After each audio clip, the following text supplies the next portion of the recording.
দেখতে পাচ্ছেন এখানে কোনো রকম ঠাই পাচ্ছি না।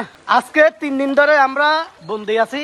আমাদের রান্না বান্না খাবার দাবারের কোনো টিকটিকিনা নাই, বিশুদ্ধ পানির অভাব, শুকনো খাবারের বিভিন্ন সমস্যা দেখা দিয়েছে ছোট ছোট বাচ্চাদের। আমরা শুনতে পেরেছি মাতামুহুরী উপজেলার ডেমুশিয়া এলাকায় 5 ব্যান্ডের যে সুইচ গেট রয়েছে, অসাধু ব্যক্তিরা মাছ ধরার জন্য এখানে সুইচ গেটগুলোতে জাল বসিয়ে পানি যাতায়াতে বিঘ্ন ঘটাচ্ছে। ঠিকমতো পানি নিষ্কাশন না হলে আরও কয়দিন এভাবে বন্দি থাকতে হবে আমরা জানি না। দেখতে পাচ্ছেন এখানে